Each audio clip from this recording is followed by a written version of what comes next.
All right. Well, hello everyone, and welcome to this training session brought to you by the Archivists of Religious Collections section of the Society of American Archivists. My name is Harrison Miller, and I would like to start all of our sessions with a land acknowledgement. We acknowledge that we live and work on the traditional lands of many indigenous nations. We know that indigenous peoples have suffered from historical and ongoing injustices and understand as an archival organization that we must work towards sharing historical truths and renew respectful relationships with indigenous communities. We respect the long-standing relationships that indigenous nations have to this land as the original caretakers. We are grateful for their stewardship and protection of the water and earth. We pay our respects to the elders, past and present. Today's topic, the topic of today's webinar, is on getting started with U.S. genealogy, finding your American roots. Before I introduce our presenter, let's review the disclaimer. First, the content in these presentations is for information only and is not legal advice. Our views do not represent the organizations where we work. We do not make any endorsements or guarantees, and we are not liable for any loss or damage caused by your use of the content that we provide. It is your responsibility to critically evaluate the content provided in the presentation or any accompanying materials.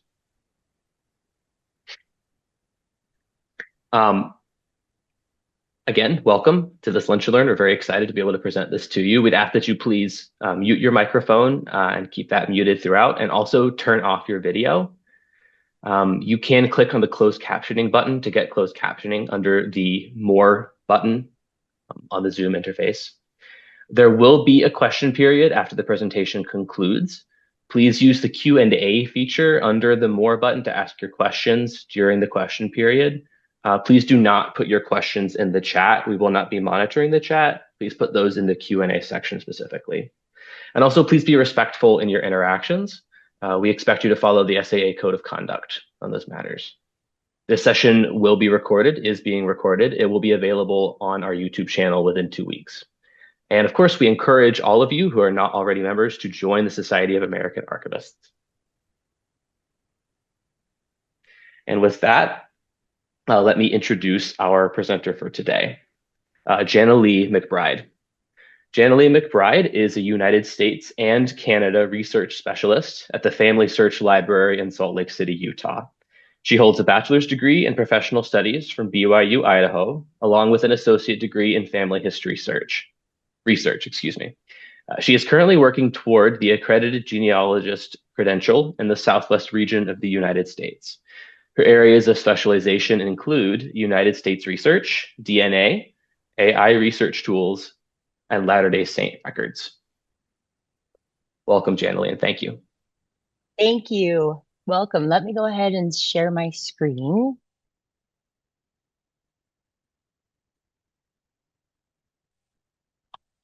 Okay, I am so excited to be here and discuss this topic. As you said, I get to work at the FamilySearch Library in Salt Lake City, Utah, and I get to help a lot of guests that come through the library from all over the world with US and Canada research.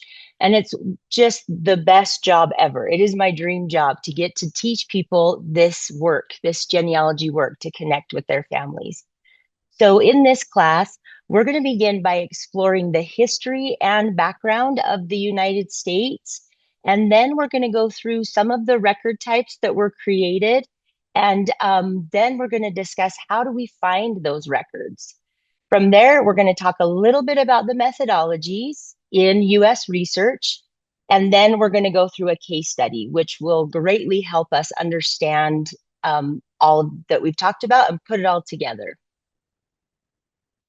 Okay, so most genealogy mistakes happen when we forget that records were created by real people in real places during specific time periods. So in this section of the history and background, we're going to look at the history and background of the US and US research so that we can make better decisions about what records to use and where to find them. Before you begin searching for records, it helps to understand the historical context your ancestors lived in. So knowing what records exist and who created them and where they are stored greatly impacts your research. For example, before birth certificates were common, a church baptism record may be the best evidence of a child's birth. In another time or place, a land deed or a tax list or probate file may be the record that proves where a family lived or how people were related.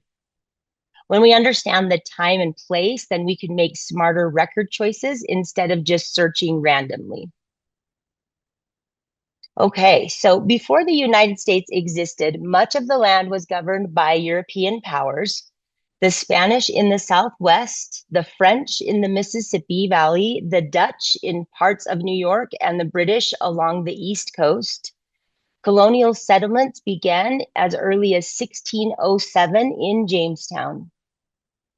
During this time, churches were the main institutions recording life events, especially baptisms, marriages, and burials. In addition, colonial governments recorded land grants, tax assessments, and wills. So records from this period, they're often handwritten, they're very fragmented, and they're found usually in local archives. With independence in 1776, the adoption of the Constitution in 1789, the US government began creating records. Most notably, the federal census started in 1790. However, the earliest census only listed the head of household, along with statistical counts of others that were living in the home. Records were created by towns and counties and states, but not by federal government. Very few vital records were created, so researchers rely on land deeds, tax rolls, probate files, and church books to document early families. It's especially important in this era to know what records your ancestors' county or state may have been keeping and when. The 1950 census is a turning point. The 1850 census, not 1950. It names every person in the household, including women and children. As the nation expanded westward, new counties and states formed, each with their own record-keeping practices. The Civil War between 1861 and 1865 created a rich set of military records, including pensions and service files, which are extremely helpful for identifying family members. And states slowly began issuing birth, marriage, and death records, though many did not fully implement these until the 20th century. So in the 20th century to present, governments began more consistent and standardized record keeping. Birth and death certificates became common across the country, along with marriage licenses and divorce records. The Social Security Act of 1935 introduced another layer of documentation, including applications and the Social Security Death Index. Censuses from 1900 to 1950 offer detailed family data, and more modern records help us trace recent generations. When you are searching for records in the US, it is really important to not only know the time frame and what records were kept during that time, but also to know what level of government created and maintained those records. So in the US, records may be held by the town, where you see some vital records, church records, newspaper records. County, you might see court cases, land records, naturalization records, probate, and marriage. They also records were also held by the state and at a federal level later on. So as you are looking for records to search for your family member, it's important to understand the jurisdiction, who was responsible for the record at the time. For example, land deeds are typically stored at the county level, while the federal census records are managed nationally. So always begin your search by identifying the exact place your ancestor lived at the time of the event. So now that we've discussed a little bit about the history and the background of the US and their records, let's talk about the main record types that you'll want to find when doing US research. In this section, we're going to explore 6 major types of records in US genealogy. There are several record types for US genealogy, but I picked 6 of the main ones that you'll want to find for those that you're researching. So you have the census records, vital records, land and probate records, military records, and immigration and naturalization records. So we're going to talk about these and the time frame of these records and how they were kept and how they were recorded. The US Census has been taken every 10 years since 1790. So every federal census only listed the early, not every, early federal census only listed the head of household. So with others counted by age and range. So these are those census records that have the tick marks on them. They are very valuable, although they can feel intimidating because you're not seeing the names of all of the members in the household. But don't overlook them. Starting in 1850, every person in the household was named, which makes the census records very valuable for genealogy. By 1880, we start to see relationships in the census.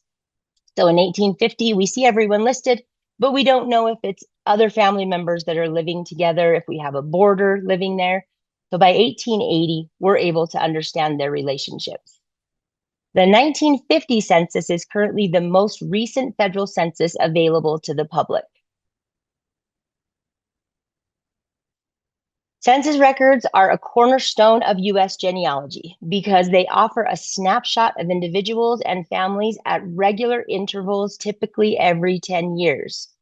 So these records help track a person's location over time, and they often include details such as names and ages.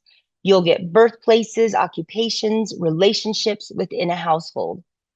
Later censuses provide even more insight, including immigration status, education, and military service. By linking census entries across decades, researchers can trace family changes and migration patterns and life events, and this makes census records essential for building a clear and continuous family history. And we're going to demonstrate that in a case study at the end of this webinar. Now, here's an example of an 1880 US Census. Notice how each person in the household is listed. With their age, you see their relationship, their occupation, and it helps for you to build out the family and even trace them from decade to decade as you are seeing where they were born and where their parents were born as well.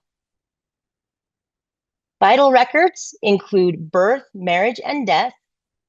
So we're going to talk about these records in their time frame. Before 1850, these events were often recorded in church records instead of civil records or instead of by the state. In the beginning, from 1850 to 1900, some states started civil registration, but coverage varied widely. By the early 1900s, most states had moved toward mandatory statewide vital record keeping. So you are able to find birth certificates, death certificates, and marriage certificates. Vital records provide information that is extremely valuable with the birth, marriage, and death. It provides direct evidence of key life events as well. These records typically include the full names and dates and places. They often identify parents and spouses and other close relatives. Vital records help confirm identities and establish family relationships. They help to build accurate timelines. And because they were created at or near the time of the event by official authorities, they are considered highly reliable and are foundational for verifying information found in other record types. Now, here's an example of a birth certificate from 1912. On the left, you can see that the child was not originally named. It also lists the parents' names, age, birthplace, and occupation. So these small details are key to building accurate family trees. And then on the right, an affidavit to amend the record was recorded in 1981. This amendment is correcting the names on the original birth certificate and adding the full name of the child. And both of these records were found together in the collection, and they provide great family details. Now let's talk about land records. Land records in the United States date back to colonial times and are essential for tracing property ownership, residence, and family history. In the pre-1850 period, land was distributed through colonial grants and federal land patents, with many early deeds and surveys managed by the GLO, the General Land Office, or they were recorded at a county level. From 1850 to 1900, land ownership expanded due to westward migration and legislation like the Homestead Act of 1862. County governments became more systematic in recording deeds, mortgages, and transfers. In the post-1900 era, land transcriptions shifted primarily to private cells, consistently documented at a county level. These records are public, and they do continue to help genealogists establish location, property ownership, and relationships. Land records have significant genealogical value because they place individuals at specific locations in time, often over long periods. They can establish the residence and track migration patterns. They can reveal family relationships through transactions involving spouses, heirs, or relatives. And they may include things such as the name, occupation of family and their neighbors. So even when vital records are missing, land records can help fill in those gaps. They help establish the timeline and provide evidence of inheritance or property transfers. As some of the earliest and most consistently kept records in the US, they are a foundational resource for building a reliable family history. Let's take a look at this example of a land record. This is a deed from Massachusetts, and it shows a property transfer between two individuals. You'll notice that it includes the names of the buyer and seller, the date of the transaction, and a description of the land being transferred. But what makes this land record so valuable is that they often mention family members, like a spouse who had to give consent to sell the property, or heirs that are listed in a transfer after someone's death. These clues can help confirm relationships and track where a family lived over time. So even if your ancestor wasn't wealthy, land records can still show patterns of migration, inheritance, or community ties. And because they were recorded at the county level, they're often some of the earliest and most consistent records available. Now let's talk about probate records. Probate records document the legal process of distributing a person's estate after death, including identifying their heirs, creditors, and property. In the pre-1850 period, probate was often one of the only legal records documenting family structure, especially in places where birth and death records were not kept. County courts or local jurisdictions handled probate matters, and the records typically included wills and estates, estate inventories, their bonds, and court orders.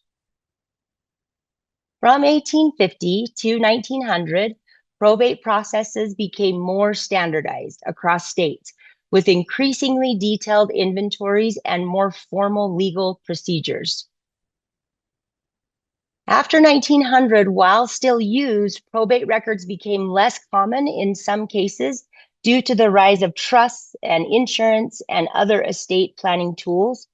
But despite these changes, probate records, they still have remained valuable and consistent source for understanding your family relationships, their property ownership, and community ties. Now, what genealogical value do they give us?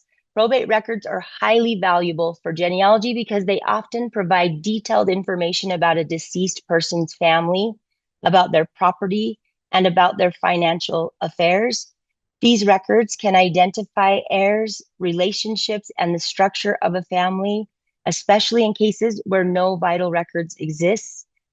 Wills and estate files may name spouses, children, grandchildren, and even extended family members. They also document assets, debts, and land, which offers insight into the ancestor's life and status. Because probate records were created through a legal process and preserved at the county level, they are a consistent and reliable source for verifying family connections and reconstructing family groups. Now let's look at an example of a probate record. This document comes from Salt Lake County in the 1870s and is part of a probate file for an individual named Seth Blair. It includes a will and an estate inventory. This is especially helpful because it names specific heirs, children, a spouse, and even grandchildren. These relationships are clearly spelled out, which helps us reconstruct this family structure. The estate inventory lists personal property, land, and debts, giving us a glimpse into the person's lifestyle and their financial information and their situation. These details can help us understand not just who someone was related to, but how they lived. Because probate records were created through a legal process and preserved, they are very reliable. Now let's talk about military records. Military records in the US have been created since colonial times and have provided valuable insight into both military service and family relationships. In pre-1850 period, records primarily relate to the Revolutionary War, the War of 1812, and frontier conflicts. These include muster rolls, service records, and bounty land warrants. Land grants given as a reward for military service are included as well. Between 1850 to 1900, the focus shifts to Civil War records, which are among the most genealogically rich in military records, because they include pension files that often list family members, dependents, and detailed service history. The federal government also began centralizing military record keeping during this period. In the post-1900 era, draft registration cards for World War I and II, enlistment records, and service files became standard. These modern records often include birth dates and addresses, the next of kin. These include physical descriptions and more. These military records have been consistently maintained and are key for identifying service members and their families. Military records have strong genealogical value as well because they often provide personal details not found in other sources. It does include full names, birth dates, and places of residence, but it also includes physical descriptions. Pensions and service files can name spouses, children, and other dependents, which offers proof of relationship and the family structure. These records also help track an ancestor's movements and service history, revealing where they lived before, during, and after military service. And in some cases, especially with draft registration and bounty land applications, military records may be the only surviving documentation of an ancestor's life. So this makes them a key resource for filling in gaps and confirming identities in family history research. Now, this is an example of a World War II draft registration card. These cards were filled out by millions of men in the early 1940s and are a gold mine for genealogists. You'll see that it includes the individual's full name, their date, their birth, their address. It talks about their employer and gives a physical description like their height and weight, their eye color. It also gives us their signature, their personal signature, so that we can see what that looks like. It can often list a contact person, often a spouse or a parent, which can help confirm family relationships. Military records like these are especially helpful when other records are missing or when you're trying to track someone during the 20th century. They can also help you understand your ancestor's life during wartime and place and put them into a specific location in time. Now, let's talk about immigration and naturalization records. So these records show how the United States documented newcomers over time and can help connect US research to an ancestor's place of origin. Before 1850, immigration was loosely regulated. Passenger lists were kept inconsistently by local port authorities or ship captains, and they often included minimal information. Naturalization was handled by local, county, or state courts with little standardization. Early records typically listed only a name, a country of origin, and a date of naturalization if you're able to locate them, making them challenging to find and interpret today. From 1850 to 1900, immigration increased rapidly, and so passenger lists became more detailed and consistent, especially at major ports like New York and Philadelphia. By 1892, Ellis Island opened as a centralized processing station, and immigration records began to include valuable personal details, like their age, who was traveling with them, their last resident, and their destination, where they're heading. Naturalization was still a local process, but began to improve in quality with more information recorded about the applicant's background and arrival. After 1900, federal control reshaped both immigration and naturalization. The 1906 Naturalization Act standardized the naturalization process nationwide, requiring detailed applications, declarations of intent, and documentation of family members. The 1924 Immigration Act imposed quotas and required pre-arrival visa paperwork, creating an extensive paper trail. Immigration shifted from seaports to include air and land entries, and records expanded to include border crossings, visa files, and alien registration, making the 20th century records particularly rich for genealogical research. Immigration and naturalization records are vital for identifying when and how an ancestor came to the United States, where they came from, and sometimes why they immigrated. These records often provide rich personal details. They provide the full name and age and birthplace, but they can also give us occupation or why they were leaving where they were coming from, why they left that area, their last residence, and their destination of where they're going, which can provide even further family names because many of them came and moved and lived with family members that were already here. Both in the country of origin and in the US, naturalization documents, especially after 1906, can include exact birth dates, their arrival information, their spouse and children's names, and even photographs. So together, these records help genealogists trace ancestral origins and confirm identities, and they help bridge the gap between the US records and international research. So this example comes from a naturalization petition filed in Alameda County in the 1920s. These documents are incredibly valuable because they often include detailed personal information, as I said. And in this case, we see the immigrant's full name, their date, and their place of birth, their date of arrival in the US, and the name of the ship that they arrived on. It also lists their residence, their occupation, and sometimes even their names of family members like a spouse or child. So after 1906, as we spoke about, naturalization records became more standardized and much more detailed.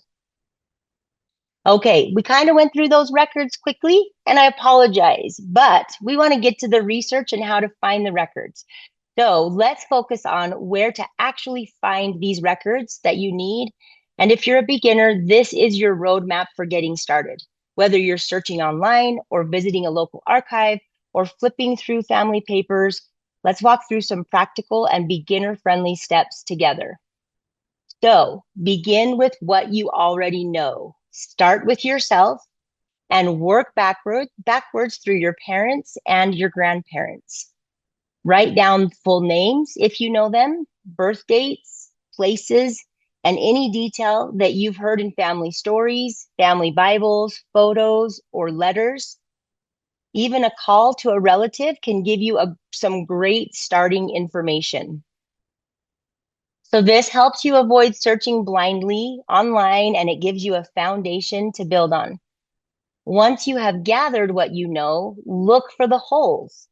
Ask yourself questions like, do I know this relative's birth date?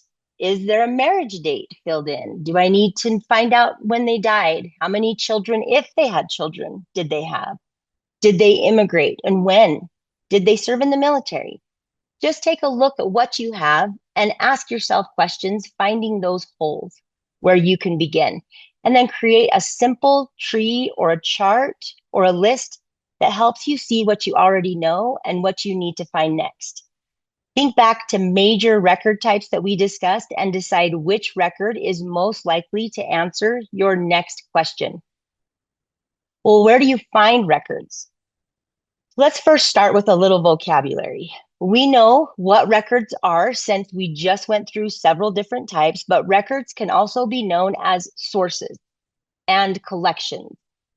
Sources are individual records, and collections hold several records that are grouped by record types, such as birth or church records. And they're also grouped by dates.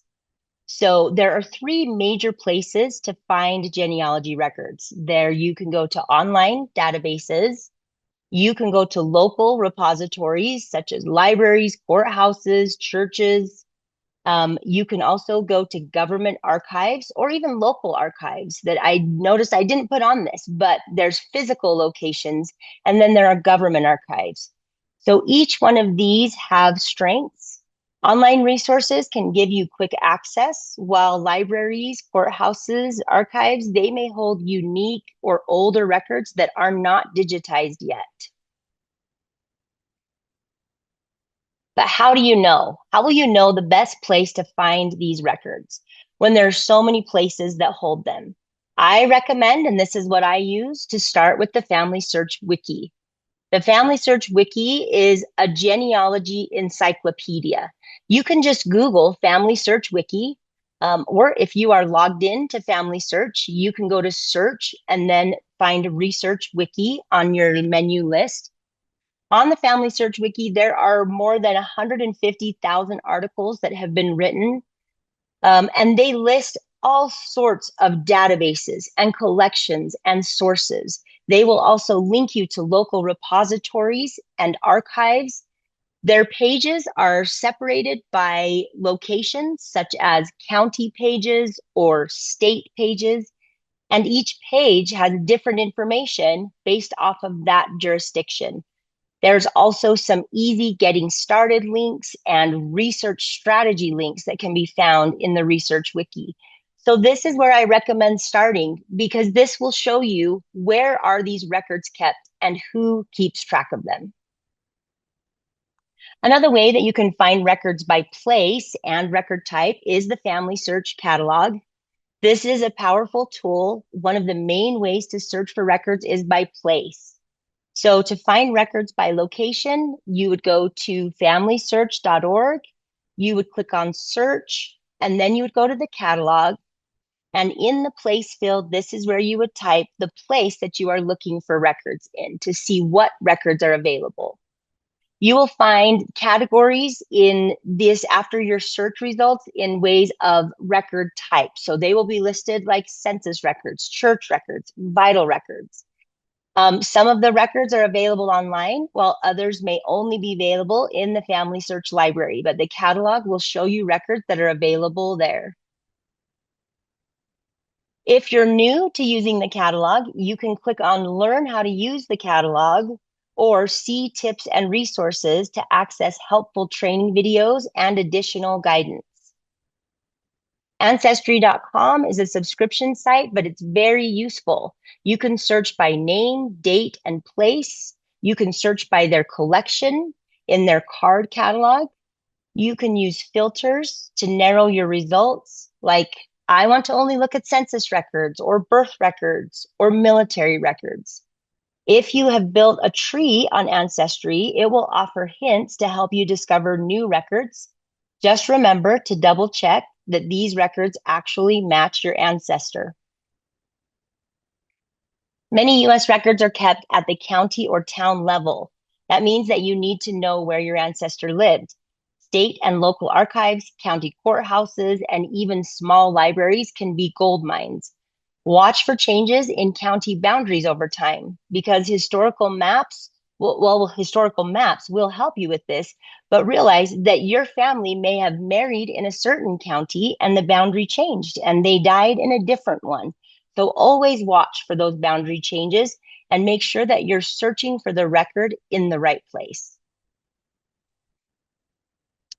Now, here's a common beginner mistake in assuming that everything is online. This is their mistake. They assume if it's not online, if I didn't find it in a search engine, it doesn't exist. The truth is, many older or rural records are still only available on paper or on microfilm at the location, at the archive, or at the library that owns it. There are online catalogs or finding aids to help you learn what exists and whether it's something that you need to see in person or if it's something you can see online. Don't be afraid to write, call, or visit the archive or the area that you need to go so that you can get access to the records that have not been digitized yet. So we've talked about the records and we've talked a little bit about where to find them. Now let's talk about a few research strategies for US research. Now these are simple and beginner-friendly habits that help you make sense of the records that you're going to find and help you keep track of the work. This isn't about being perfect. It's about building a strong foundation one step at a time. When researching your family history, the golden rule is always work backward, one generation at a time. Start with someone you know, like a parent or a grandparent, and use records to prove each step. Don't jump ahead or guess. Make sure that each relationship is backed up with a good source like a birth certificate or a marriage record or census, focusing on one person or one family at a time. This helps you avoid confusion and it keeps your research solid. When you do find a record, don't stop at the name or date. Read the full document. Confirm the facts in the record with more than one record.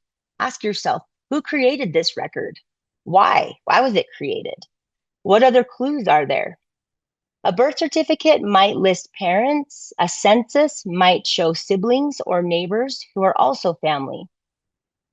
Also, be aware that names may be misspelled. Ages might be off a little, and places can vary. That's okay. This is common. Correct spelling is a modern day invention. Just keep notes and look for patterns over time and always record where you found the information. It will save you a lot of time later. Now, not everybody likes to organize their research. This happens to be one of my favorite things to do. But as you gather information, keep it organized. It can be writing it down on a piece of paper. It can be with a spreadsheet. It can be however you organize, but keep it organized. That could mean a folder on your computer, a notebook, or even an online family tree. I like to use timelines, and I'm going to demonstrate why in the case study that we're going to talk about today. Timelines help identify gaps or mistakes. And if something doesn't make sense, it allows me to pause and review or figure out what other records can help me prove this fact. Track your searches with a research log. Records are being digitized and added to collections all the time. So go back and check collections on your log to see if new records have been added. It's better to go slow and steady than to build a tree that doesn't hold up. And when you get stuck, that's normal. It's part of the process. Just take a step back, recheck your sources, and think about what you might try next. And one of the biggest questions is, what do I know or what have I assumed? Go back to what you know and take out your assumptions and keep moving forward. Now, I'm going to show you this in our case study in just a little bit. One of the best places to start U.S. genealogy research is with the census. In fact, here's a little insider tip. We always have guests do a census survey first on every ancestor before we start researching. And you will understand why by the end of our case study. I'm going to demonstrate this and show you why it is so valuable. Census records are taken every 10 years, and they can show you the entire household, their names and ages and birthplaces, the relationships. And you're going to start with the most recent census available. So right now, 1950 is the most recent, but you're looking at the most recent census in your ancestors' lifespan. And we're going to talk through this. So let's begin. This is the fun part. This is how we're going to demonstrate how we apply all that we've just learned. Now, before you begin your research, think about a research goal to help you stay focused.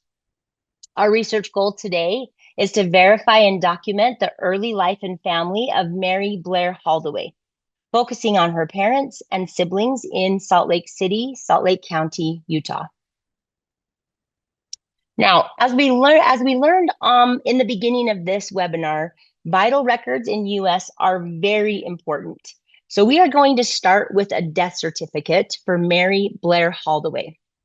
Death certificates can give you some great family information. And from this certificate, we learn that Mary was born on the 1st of October in 1859. She is married to Logan Gilbert Holdaway, and she was born in Salt Lake City, Utah. Her father is Seth M. Blair, who was born in Missouri. Her mother is Sarah East, who was born in Texas. Mary died at her residence on the 14th of October, 1933 in Salt Lake City, Salt Lake County, Utah. We're also given the address of her home where she lived at the time. We learned that she was buried at the Larkin Mortuary on the 18th of October in 1933 in Provo, Utah. Now that's a lot of information just from one death certificate. So I'm going to start with a simple timeline using the information that I already know. First, I entered Mary's birth information as it appears on her death certificate, and I cite the death certificate as the source. Now, the reason I do that is this helps me evaluate the evidence. While the death certificate is an original record, and it does provide primary information about Mary's death, the birth information is secondary because it was reported by an informant many years after the event. So this putting death certificate in the source, it's a reminder to me that I still need to confirm her birth date and that I need to find a birth record or another source created closer to the time of her birth. Next, I added her marriage information. I don't have marriage dates. I don't have a marriage location, but I know that she's married. So I put the name of her spouse and the fact that she is married. And then I added her death information, including her burial information, all of what I know from the death certificate. So now I'm going to start my census survey. I located the census. We're going to actually start in the 1930 census. And the reason we're doing that is because Mary died in 1933. So we are starting with the census that is the closest to her death event so that we can track her through her lifetime. So I located the census on FamilySearch. This page is the indexed page of the census, and this information is valuable. And it does help me to know that I do have the right Mary. But keep in mind that indexes aren't always perfect. Sometimes they are typed incorrectly. It is always important that you click on that you view the original document. But also, the original document has more information than what was indexed.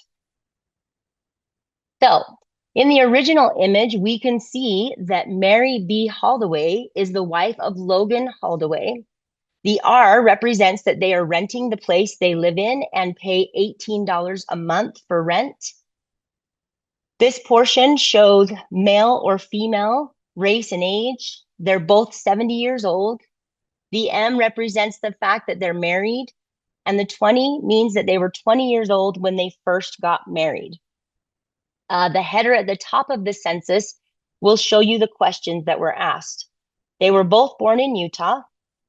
And this portion is saying that Logan's parents were born in Tennessee and Illinois, and Mary's parents were born in Missouri and Texas, which matches what our death certificate said. Here we can also see that Logan was a carpenter and that Mary did not work. So I'm going to add this new information to our timeline. This now becomes more of what we know. Based on the 1930 census, we'll enter an estimated year of 1860 because they gave us her age. It's important to record differing information from each source that you examine. If that census gave me 1859, I wouldn't have put that there. But we don't know what date the census was taken, and so it's estimating it as 1860. And the reason that I want to put this there is because when I'm done gathering information, I can compare the evidence and determine what is the most accurate and what may be an outlier or a mistake. So we'll also add 1930 census as a source. As we continue our research, each source that provides evidence about Mary's life will be added to the source list. From the census, we learned that both Mary and Logan were reported as being 20 years old when they first married. While this does not prove they married each other at age 20, it does provide a clue. And so based on that information, we can estimate a marriage date of about 1879 and add it to the timeline as a tentative event. And as we gather additional records, then we can change this if we find this to not be accurate. Now we're going to work our way backwards through the census every 10 years to start to build our foundation. So here is the 1920 census. We get some new information about Mary and Logan. They have a daughter living with them by the name of Wilmer. She is 26 years old and she is single. All of them are showing born in Utah. However, we see some discrepancies in the parents' birthplaces. This can happen in the census since it depends on who gave the information and how well the census taker heard it. This is why you need to use other sources to verify. Logan is still listed in the carpentry business, and we learned that Wilmer is a typist for an insurance agency. Another clue that we discover is that although the family is still living in Salt Lake City, their address is different from the one listed on the previous census. So this tells us that the family moved sometime between 1920 and 1930. And we may not know exactly when the move occurred yet, but adding this information to the timeline helps us track changes in the family's life and may lead us to additional records later on in our research. So let's add new information to our timeline. The birth information for Mary remains consistent. And so we're just going to add the 1920 census as another source that's supporting her estimated birth. Each time a source provides evidence that supports an event already in our timeline, we add that source to strengthen our evidence. We can also see that Mary was still married to Logan in 1920, so we'll add the 1920 census as a source supporting their marriage. And next, we'll add the birth of their daughter, Wilmer, as a new event on the timeline. We will also note that the family was enumerated in the 1920 census, and where's gives us established their residence. And we're going to put that they moved sometime between 1920 and 1930. By adding each new piece of information to the timeline as we find it, we're creating a clearer picture for ourselves of the family's life and where we can go to look for records. Now let's locate the 1910 census. This census provides a wealth of family information and really begins to fill in the details of Mary's life. We can see that several more of her children are living in the household, giving us a much clearer picture of the family during this time period. One of the most valuable pieces of information in the 1910 census is Mary's report that she had given birth to 9 children, but only 6 were still living. This clue tells us that 3 children had died before 1910, even though they may not be listed in the household. So that information gives us new research opportunities and points us toward additional records that could help us identify those children and learn more about the whole family's story. We also learn where each child was born and where their parents were born. This information is extremely valuable because it helps us determine whether the family remained in one area or moved frequently. As we compare this information across multiple census records, we can begin to track migration patterns, identify places where the family lived, and uncover new locations where additional records may be found. And we learned that the family moved again. In this census, they are living in Provo, Utah. So we will document this move as well in our timeline. So I added all of this information that we learned from the census to the timeline, and we're starting to really see this family grow just from 3 census records. We are gaining crucial information that we need in order to search for birth, marriage, and death records for all of the members of the family. Now let's find the 1900 census. In the 1900 census, we discovered the name of another child, an older child, and we learned that a niece was living with the family. These details help us build a more complete picture of Mary's household and family relationships. Now, in the 1900 census, one of the most valuable features is that it records the birth month and year for each person in the household. That can be compared with other sources and other records and help us distinguish between individuals with similar names and guide us to additional records that may confirm this information. So let's add the information that we discovered from the 1900 census to our timeline. And as you can see, completing a census survey gives you a much broader view of the family that you're researching. Rather than looking at isolated events, you begin to see the family's growth, their relationships, and movements over time. The census survey also helps you identify the locations where they lived and making it easier to target where you might find these records. Now, we skipped the 1890 census because most of that census was destroyed in a fire and is not available for research. Now, let's look at the 1880 census. Here we find Mary and Logan as a young married couple living in Pleasant Grove, Utah, at the beginning of their life together. This census gives us a glimpse into the family's earliest years, and it provides a valuable starting point for understanding how their household grew, where they got married, and how they changed over time. Now I've added this new information to the timeline. Now let's look at this timeline as a whole.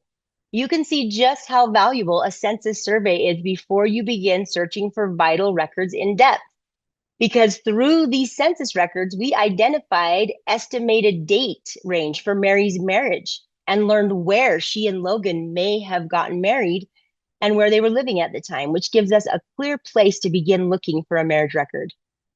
We also discovered that Mary reported giving birth to 9 children, with 6 still living according to the 1900 and 1910 censuses. In addition, we learned the names of those children and from the 1900 census, their birth months and years, making it much easier to locate the vital records, knowing this information. The census records also revealed that Mary and Logan moved several times throughout their lives, helping us identify additional locations where records may exist. So by completing a census survey first, before we've even gone into other vital records or land records, probate records, we have uncovered valuable clues about the family's relationship and movements and their life events. And so this is going to help you with more focused research and be the foundation of where you go next. So as we wrap up, let's return to our objective. We looked at the history and background of the US, and we reviewed some of the major record types. We talked about where to find the records, and we discussed some simple research methodologies. And then we used the case study, which is my favorite, to show how it all comes together. The goal is not to find everything at once. The goal is to begin with what you know. Choose records based on time and place, and then work backward carefully and let each source guide your next step. So thank you for joining me today. I hope this gives you a clear and practical place to begin with US genealogy research, where you're starting with one person, one question, one record at a time, as you continue and remember that your ancestors and your American roots and where those records were kept. So I'm happy to take any questions that you may have.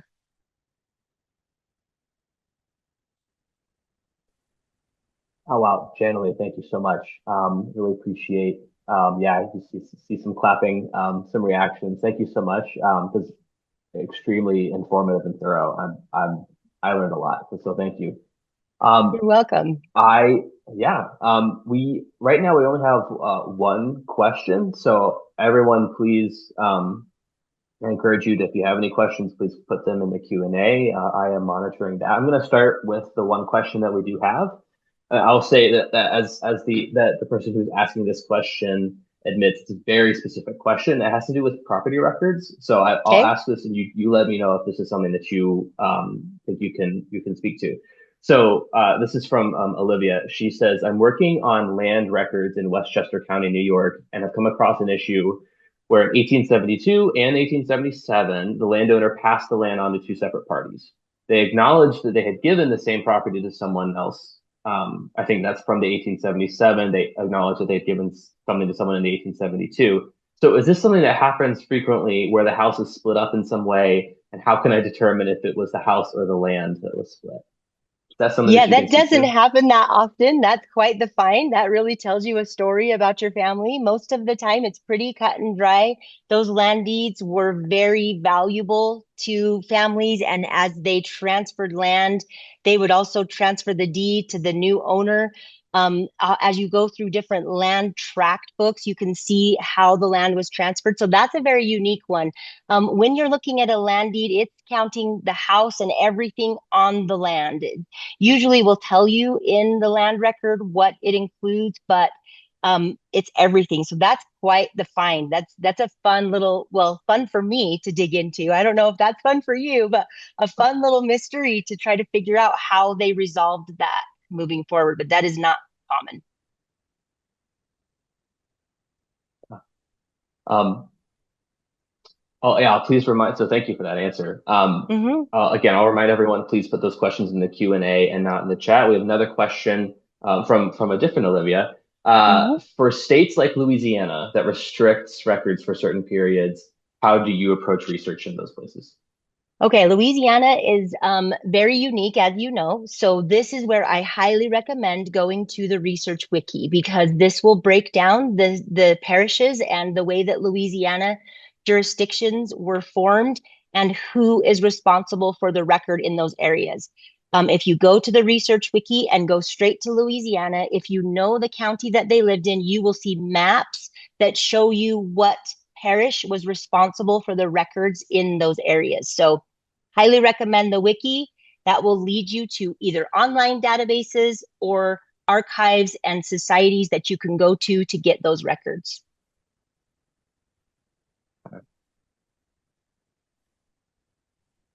The next question that we have comes from Kathy. She's asking, would you start with city, town, county directories to find a person's address? I love the directories, but I would never start with them. It just depends on if you're struggling finding the census, because the census isn't always just cut and dry, because sometimes those names changed or they were spelled wrong and we're having to go through it.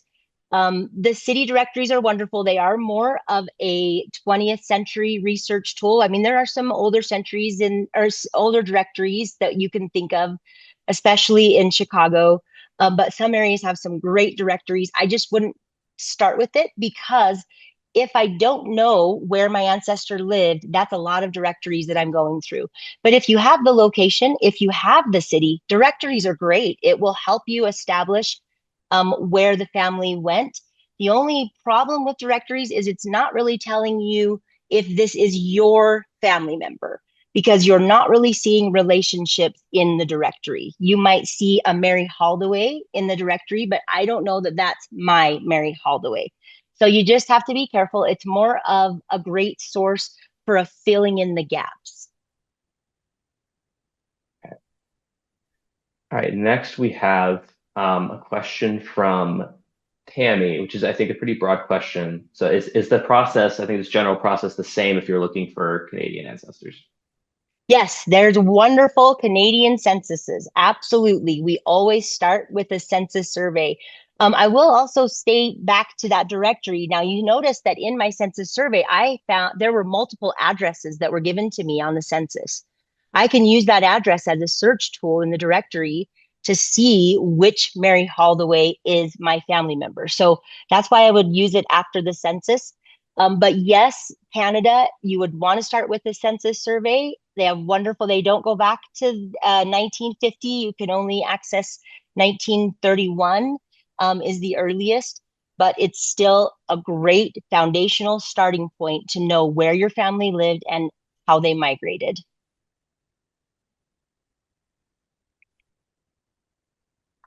So I have a follow-up question to this that's a little bit more specific. This person's asking, do you have any tips for people undertaking genealogical research to seek their right to citizenship in Canada via Bill C-3? I have a little bit of knowledge on that. There are some great records. I would say start with FamilySearch's full text search. They have loaded billions of records into full text search. It's an AI search tool that goes in and searches all the names and information on the document. And there's a lot of records there that will help, because what you need to find is you need to prove that this is your ancestor, and you need to find linking documents that link the relationships together so that you can get your citizenship. Now, I don't know a lot of details about it. I've just helped some guests with that in the library, and they're mostly looking for linking documents. So full text search is going to help you with that, because you can put in the name of your ancestor and one of their family members and find documents that have both of their names listed on the same document, where that might prove their family relationship to each other.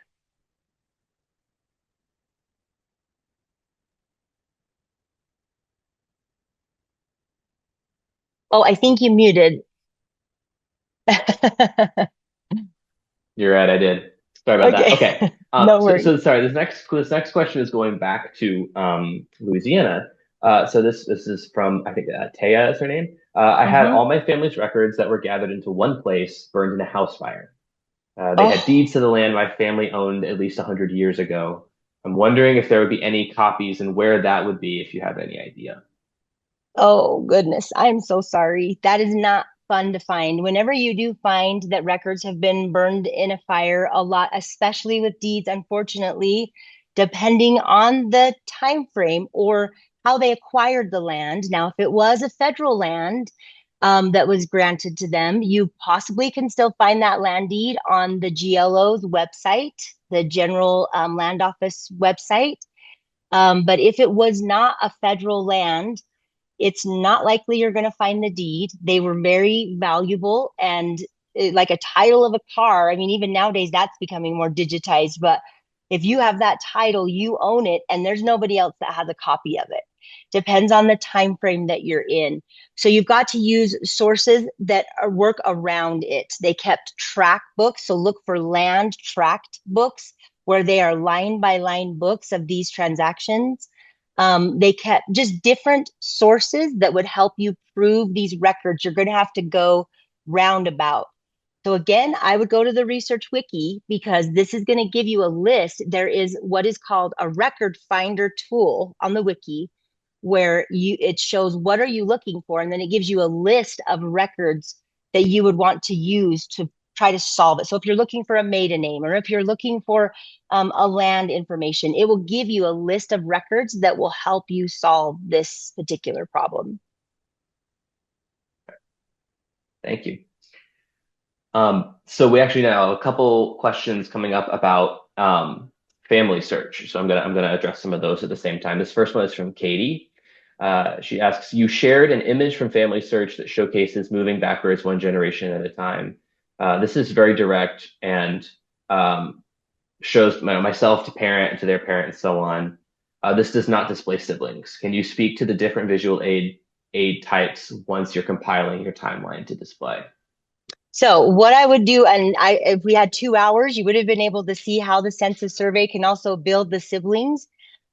Because my next step, as you could see, Mary was, we only went to where she was married, but we didn't go to the census records of when she was a child. What is so amazing about these census surveys is that I have built so much information about Mary that it's easier for me to be able to jump from Mary's adulthood to Mary's childhood to start to build her siblings. because I know where she was born, where she lived. I see that she didn't travel that often. I know where her parents were born. So what I would have done next is jump into the next census, the 1870 census, where she was living with her parents and where she likely didn't move too far in that time, which I have done before. And I have found in the 1870 census her listed with all of her siblings. We got her parents' names from the death certificate, so I'm able to confirm this is the right family with her parents' names. We know where her parents were born, so I was able to confirm that way. And then it lists all of the siblings, and then I'm going to work back in the census and then go from there with what records exist based off of these siblings that were found with Mary. So I would just add to the timeline of, so in Mary's life, what I created there was Mary born all the way to her death. Inside of that, I like how I had birth of daughter. I would also put birth of brother and the brother's name, birth of all of the siblings that are listed. If I'm doing parents, I don't personally like to put it on Mary's. I create a new timeline. I tend to create a household based off of the head of household on each one of my timelines, if that makes sense. I do have a follow-up question to that one from Estee. She asks, is it better or easier to have a timeline per person or per nuclear family? I like to have them per nuclear family. That's just me. I like to think of it in terms of, if I am Mary as a child, most of the documents that are being created are usually being created by her parents and not Mary herself. But it gives me insight into what her childhood was like. So I would put her mother and father on the timeline as the main family, and Mary would be listed throughout. Once she becomes part of her own household and she's creating her own records, then I put her on her own separate timeline. You can choose how you'd like to organize it, what works best for your brain, because organization really is just based off of, how your brain needs to understand it. But for me, it's just cut and dry that way in my files, that nuclear family. And once Mary leaves the household and she's on her own, now that's her new household. That's new documents. Our next question goes back to Family Search. It's from Kathleen. She asks, what if a record in Family Search shows that it cannot have access rights to be viewed digitally? How do you verify if you just need a different level of access or to contact the organization directly? The record that she's speaking about is an international record from Latvia. Okay, so what FamilySearch does is we go out and we digitize records for different entities, whether it's churches or archives, and then we allow them to tell us how they want us to show or use these records. In some cases, we're not allowed to show them at all, and we're just helping them with digitization. But it's really up to the custodian of the record of what access they allow. So if it says that you have to be inside of the library to see it, we're not able to give access outside of the library to see it, because trust is very important to us so that we can keep these friendships alive and be able to still have access to these records. So you will have to come into the library. I know that there are some outside sources that do library lookups for you. I think you have to pay for them. I don't know. But if it does say that you need to see it in the library, there won't be a way for you to access it outside of the library. So I would make that list and then schedule your visit to the library. We would love to have you. And then you'll be able to come and see those records in person. Well, right now we only have one more question, so I'll encourage anyone, if there's any other questions that are coming up, to please continue to ask those. This last question is from Olivia, and she asks, who sponsors your genealogical certification program? I'm interested in learning more. Could you share more with us about that program? Sure. There's two different types of ways that you can certify. There's the ICAP Gen, the international, I'm trying to remember all of what the acronym stands for, but it's ICAP Gen. And then there's also the certification through, I think it is a CG, which is a certified genealogist. Those are the two main ones. There are a couple of other different ones. And so what was the question again? Did you want to know how to access them or what you needed to do? So, She's interested in learning more. Yeah. Okay, so yeah, on both of their websites, whether it's the certified genealogist, which is that you would be getting a CG, or through ICAP Gen, where you'd be getting an AG, which is an accredited genealogist. If you go to their websites, they have a rubric and a list of things that you need to do in order to qualify and become certified. There are multiple steps to get you through the certification process, and there's hours that you need to spend in research, in your own research or in client work, or there's different like volunteer things, hours that you need to give. There's some reports that you need to write. And then like with ICAP Gen, you have to do an in-person verbal test, and you also have to do a written. So there's steps, it lists it on there. ICAP Gen for an AG has you choose an area to specialize in, whereas BG is a certified genealogist broadly. It's not a specialized area. They're both wonderful, and I highly recommend them because they're great. Okay. Thank you so much, Janalee. There's no other questions. Okay, But thank you. I hope you're looking at the chat. There's so many thank yous in there. And yeah, I really appreciate the comprehensive presentation and the thorough answers to the questions that everyone has asked. You're so So with welcome. that, yeah, absolutely. Thank you so much. And everyone, thank you for joining us. Thanks, guys.